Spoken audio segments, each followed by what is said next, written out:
Kaziwai zvakare vana vaMwari mufaro wangu kuchingamdzai kuchirongwa chedu chamazuva ose konai pastor. Pachirongwa chino tinenge tichibatsirana kupindura mibvunzo yetogononge tinayo inopindurukawo neumbowo hunowanikwa mukati meBhaibheri. Saka makasununguka kutumira mibvunzo yenyu either pa 0772918335 it's a WhatsApp number, kana kuti kana muri kuona paFacebook chingoisai pama-comment section ipapo mubvunzo wenyu, tinowanira nguva yekuutarisa. Toda kutarisa zvakare mubvunzo wabvunzwa nhasi neimwe shamwari yedu unoti, iwo konai pastor, Mutsa unogona kuvharwa here munhu achiri kurarama? Munhu anogona kuvharirwa nemutsa here achiri mupenyu? Ndo mubvunzo wabvunzwa. Ndira kudayira kuti munhu anonzwisisa nyaya yekuvharwa kwemutsa, kuti pane nguva iyo mutsa uchavharwa, Mwari asisazorambi achinyengerera vanhu, but achati zvaitwa zvakwana. Saka mubvunzo uri kuti zvinogona kuitika here ndichiri mupenyu? Ndotonzi muchiri kufamba henyu panapa, but mutsa wenyu imimi wakatovharwa. Now regai nditange nekuti muBhaibheri hatina evidence inotaridza kuti munhu anovharwa nemutsa but oramba achirarama. Ari padhuze nekuti akaitirwa izvozvo, but yanga isiri kuvharwa kwemutsa. Ndichaverenga vhesi yacho. It was King Saul. Let me read the verse first, then tozotsanangura zvatira kutsanangura. Iri kuna 1 Samuel chapter 16. 1 Samuel chapter 16 verse ya 1. Ndozoverenga verse ya 23. Verse ya 1 inoti, now the Lord said to Samuel, how long will you mourn for Saul, seeing I have rejected him from reigning over Israel? Fill your horn with oil and go. I am sending you to Jesse the Bethlehemite, for I have provided myself a king among his sons. Saka vanhu kazhinji vanowanzokota vhesi iyi vachiti mutsa waSaul wakavharwa. Saul haana kuvharirwa mutsa. Saul ari kunzi panapa, I have rejected him from being king in Israel. Mwari akanga agumisa nguva yakatarwa yaSaul yokuti ave mambo. But even after that, Saul akatoramba ari mambo. But Mwari anga ataona umwe mambo waaida kuti azotore nzvimbo yaSaul, aiva David, the youngest of the sons of Jesse. Saka mukaverenga vhesi ya 23, because apo yaita seiri kuti mutsa waSaul wavharwa sezvinotaura vamwe. But I want to read verse 23 muone kuti mutsa waSaul wanga usina kuvharwa.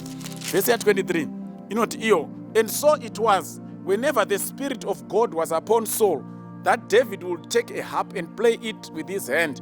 Then Saul would become refreshed and well, and the distressing spirit would depart from him.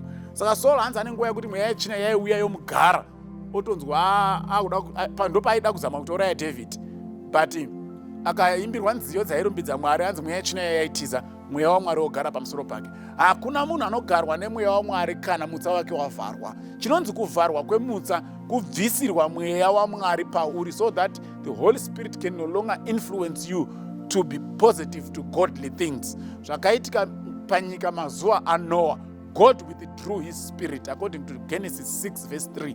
God withdrew his spirit. Bakati mweya wanga ucharamba uri panyika nokusingaperi, munhu zvaari wenyama hake, I'm going to withdraw my spirit. Saka kana Mwari withdraw your spirit from you, ndokuti mutsa wako wavharwa, because the Holy Spirit's function is to convict us of sin. Saka kana pasisina chinokuita convict of sin, it means you are doomed forever. But Saul panapa tiri mweya waMwari wakanga uchiri kutoya paari. So it's wrong zvinotaurwa nevanhu kuti Saul mutsa wake wakavharwa. Saul mutsa wake hauna kuvharwa. Saul akangonzi benzi haasi kuzokontinua ari mambo waIsrael. I am going to anoint the future king of Israel.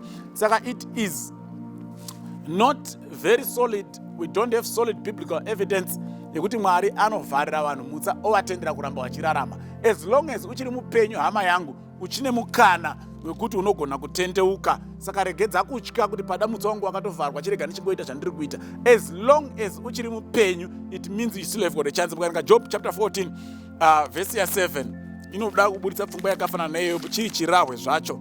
Job 14 verse ya 7 inoti iyo, for there is hope for a tree if it is cut down, that it will sprout again, and that its tender shoots will not cease. Saka rukunzi pane tariro pamuti kunyange ukadimburwa chigutswa chacho chosara kuti uchatungirazve. Saka pari kutaurwa vanhu panapa kuti kunyange ukarashika ukaenda mandondo ukaenda muzvivi ukararama muzvivi, asi as long as uchiri mupenyu, chigutswa chako chichiripo, chinogona kutungirazve, chinogona kubukirazve. Saka usarasikirwe netariro. As long as uchiri mupenyu, kunyange wanyura zvakanyadi, kunyange uchiita semuti watemwa, as long as chigutswa chasara, chinobukirazve kana chikatendera kuti mvura ikanaya ishande pamusoro pacho. Saka hakuna munhu anofanira kunzi uyu akavharirwa mutsa wake, uyu akavharirwa mutsa wake. It's not biblical, it's not true. As long as we are alive, we still have got a chance towards salvation. That is if we respond positively to the bidding of the Holy Spirit. Todaira kuti tabatsirikana, Mwari atikomborere.